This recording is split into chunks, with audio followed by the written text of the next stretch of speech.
histórico, é um dia importantíssimo para o Cruzeiro, dia de votação da SAF, que pode mudar os rumos do clube, e o Cruzeiro precisa sim de novos rumos. E a torcida, Samuel Venâncio, que te acompanha diariamente, já disse que vai bater o ponto amanhã, Samuca. Boa noite. Vai sim, Léo. Boa noite para os amigos ligados aqui na turma do bate-bola, confirmando 6h19. Eu vi as torcidas organizadas, torcedores, todos se mobilizando para acompanhar essa votação de amanhã, que começa às 6h30, vai até 8h30 no Clube do Barro Preto. É uma votação que é secreta, mas o torcedor, ele quer estar e vai ficar até o processo de apuração. Terminou 8h30 a votação, a partir daí começa a apuração, porque todo mundo sabe, já falou, é um dia muito importante para o Cruzeiro.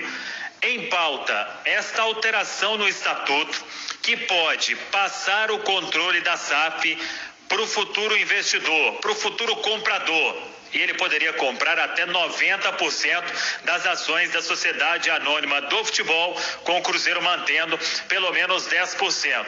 Eu até busquei conversar com algumas pessoas, com conselheiros, com lideranças, e o pessoal tem mostrado um certo otimismo de que o estatuto será alterado, que a aprovação vai acontecer. Mas, claro, por ser uma votação secreta, o melhor é esperar, e por isso o torcedor quer acompanhar de perto todo esse processo. A Itatiaia vai estar desde o final da tarde ao vivo do Barro Preto, aqui na turma do bate-bola, depois ao longo do bastidores e na programação também. Eu e o Guilherme Pio vamos acompanhar esta votação que promete ser uma das mais importantes da história do Cruzeiro.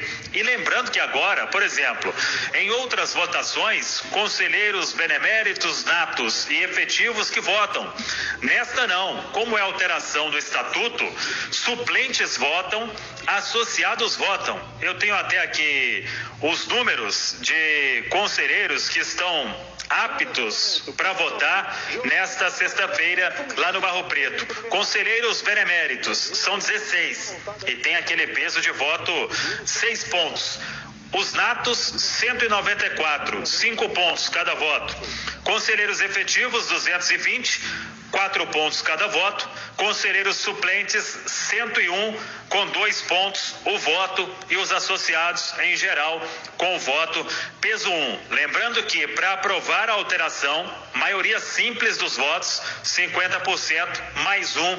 Então, com toda certeza, até a hora que começar a apuração, o torcedor vai ficar ali na expectativa desta aprovação ou não. Eu vi muita gente também, e é sempre importante falarmos mais uma vez, muitos conselheiros, até num primeiro momento, depois eu acho que a maioria entendeu. Eu acho que tem que ser 70-30, 60-40, 51-49. Isso não está em pauta. O edital é muito claro com essa alteração. Tanto que a cédula, o Vinícius Lordelo, que é o diretor de comunicação do Cruzeiro, ele até usou o YouTube oficial do Cruzeiro para explicar, a cédula é bem simples. Você é a favor da alteração do estatuto? Sim ou não? Faz o X, coloca na urna e depois vem o voto. Lembrando que, como eu disse, essa votação secreta, mas na apuração vai dar para o torcedor pelo menos ter uma ideia dos votos, porque as cédulas terão cores diferentes. Por exemplo, conselheiro benemérito, a cédula é vermelha. Conselheiro nato, a cédula é amarela. Conselheiro efetivo, a cédula azul. Suplente de conselheiro, cédula verde. E o associado com a cédula branca. Então, com certeza, muita coisa ainda para acontecer, muita conversa. Claro que alguns conselheiros ainda em dúvida, buscando solução, buscando conhecer de fato, mas é uma reunião, realmente, uma Assembleia Geral muito importante, e vamos acompanhar em loco, porque, como você disse, Léo Figueiredo, é um capítulo para a história do Cruzeiro. O Pedro Mesquita da XP, que é a responsável aí para captação de investimento no mercado, de investidor, vive essa expectativa também, assim como todos os torcedores do Cruzeiro, ele também, que é um torcedor do Cruzeiro, para dar sequência no processo ou para XP deixar o processo caso a alteração não aconteça. Então vamos aguardar esta Assembleia Geral que pode marcar a história do Cruzeiro, Léo. Ô Samuel, rapidamente, só para eu chamar o Alexandre Simões aqui, só para esclarecer uma coisa, aquela votação para retirada do Wagner Pires do quadro de sócios do Cruzeiro, de conselheiros, não aconteceu. Isso quer dizer que o Wagner Pires pode votar amanhã? Ele está apto, porque o processo dele continua, ainda não teve a exclusão aprovada. Se já tivesse a exclusão, não poderia. Nas últimas, ele tinha também o direito a voto e não compareceu. Acho até pouco provável que ele vá aparecer amanhã lá no Clube do Cruzeiro do Barro Preto. Eu também acho pouco provável. O que me deixa embasbacado é que o Cruzeiro tem uma votação tão importante na sua história, Simões, e o processo que era para expulsão de um dos presidentes, de um gestor que quase acabou com o clube, não tem acontecido, e que se ele caçar a cara, ele pode ir amanhã votar, Simões. Isso é inacreditável. Boa noite, mas é inacreditável. Eu fico embasbacado com isso. Boa noite, Léo. Boa noite, Samuel. Vou ser bem rápido, Léo. Você lembra? Era o Boris Casoy que fazia o comentário: isso é um absurdo. Isso é uma vergonha. Isso é uma vergonha, exatamente. Isso é uma vergonha pro Cruzeiro. Era 18 de outubro. Nós já estamos quase 2 meses depois que era o processo de expulsão, tá? Adiaram, porque o Cruzeiro estava vivendo greve de jogadores, estava vivendo essa crise toda, e torcedor prometia ir lá para a porta fazer manifestação. Aí arrumaram a maneira de dizer, que é tempo, vistas, não sei o que lá. Ô Léo, infelizmente o Cruzeiro segue sem passar imagem de credibilidade. E o Wagner Pires poder votar amanhã é mais um exemplo disso. É lamentável em todos os aspectos. O conselheiro do Cruzeiro, a diretoria do Cruzeiro, eles deveriam sentir vergonha e pedir desculpa ao torcedor pelo senhor Wagner Pires ter amanhã a chance de ainda ir votar numa situação tão importante para o futuro do clube. Eu assino embaixo, Samuel Venâncio, ainda fico imaginando o torcedor do Cruzeiro nos ouvindo, com vontade de participar mais ativamente da vida do clube, né? Com vontade de ajudar, tantos ajudam, inclusive financeiramente, mas imaginar, inclusive, que é o voto mais pesado, porque é conselheiro benemérito, que foi presidente. O cara que paga a mensalidade do clube social, o voto dele é 1, do Wagner Pires é 6 ou 7, ô Samuel? 6. É um absurdo que amanhã o Cruzeiro tenha, e os conselheiros do Cruzeiro, os associados, quem tem, mesmo que seja peso 1, que pense no clube amanhã. Sabe, gente, não é a solução dos problemas, não é uma varinha mágica, não é pozinho de pirilim-pim-pim, mas é o único caminho de sobrevivência do Cruzeiro.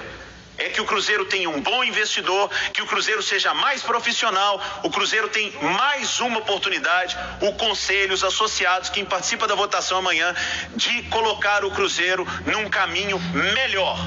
Porque chega, né, Samuel Venâncio, com todo respeito, chega da turma do Conselho do Cruzeiro de fazer coisa errada. Sei que tem bons conselheiros, tem gente muito interessada e que pensa no clube, mas também tem muita gente interessada em si mesmo. Tomara que amanhã, Samuel Venâncio, você trabalhe bastante e que traga notícia na Itatiaia de que o Cruzeiro pode ter um futuro melhor, Samuca. Exato, essa é a expectativa. Só lembrando que o jeito certo pro Wagner perder o direito de voto era excluindo naquele processo que ainda segue na comissão de ética. Tirá-lo simplesmente agora do processo poderia significar uma ação na justiça contra esta Assembleia Geral. Aí o negócio ia ficar ainda pior. Então, ele tem o direito a voto, repito, acho pouco provável que compareça no Barro Preto. Vamos aguardar então amanhã. Uma informação importante, o Cruzeiro dividido em várias frentes, a SAF, a Sociedade Anônima do Futebol, o trabalho do Departamento de Futebol com o Alexandre Matos e com o Vanderlei. Hoje trouxemos o acerto do Vitor Leque, contrato até dezembro de 2024, Cruzeiro adquirindo o jogador 50% junto ao Atlético Goianiense, e o Vitor Leque, o caso só foi solucionado mediante uma ligação do Alexandre Matos, que já trabalha como diretor, apesar de ainda não ser oficializado. Ele ligou para o Adson Batista, presidente do Atlético Goianiense, e acertaram todos os pontos que estavam pendentes. Uma outra informação, antecipada pela Itatiaia, confirmada hoje no BID, rescisão de contrato do meia Marcinho, caminho livre para ser anunciado pelo Novo Horizontino, vai trabalhar novamente com o Léo Condé. E eu prometi aquela hora no Rádio Esportes, Léo Figueiredo, sobre as reposições do Cruzeiro, o texto que meu amigo mandou aqui. Vou passar aí para você, já encerro. Deve sair o Lucas França, veio o Jailson, saiu o Norberto, veio o Pará, saiu o Rodolfo, veio o Maicon, saiu o Léo Santos, veio o Sidney, saiu o Joseph, tá vindo o Matheus Silva, saiu o Jean Vitor, volta o Rafael Santos, saiu o Ariel, vem o Fernando Neto, saiu o Flávio, vem o Felipe Machado, saiu o Marcinho, vem o João Paulo, saiu o Matheus Neres, vem o Pedro Castro, saiu o Sobis, veio o Edu, saiu o Felipe Augusto, volta o Ayrton. E pode ter ainda mais um jogador de beirada que o Cruzeiro tenta encontrar no mercado. Claro que é teoria, mas por essa comparação aí, Léo Figueiredo, eu deixo a avaliação contigo. Você deixa a avaliação comigo, mas você concorda comigo que é para dar muito mais esperança, né, Samuel? Com certeza. Com certeza. Coloca essa lista nas nossas redes, viu, Samuca? Coloca nas nossas plataformas digitais da Itatiaia. Você acessa itatiaia.com.br. Tem muito mais informação para você, cruzeirense, atleticano, americano. Muito mais informações do jornalismo e no nosso canal do YouTube também. Que segue bombando. Mais de 4.000 pessoas acompanhando a turma do bate-bola aqui no YouTube, participando com a gente no chat. O Samuel Venâncio vai disponibilizar até agora essa comparação, que é bem legal, das contratações do Cruzeiro e de quem está deixando o clube. 6h31 é a turma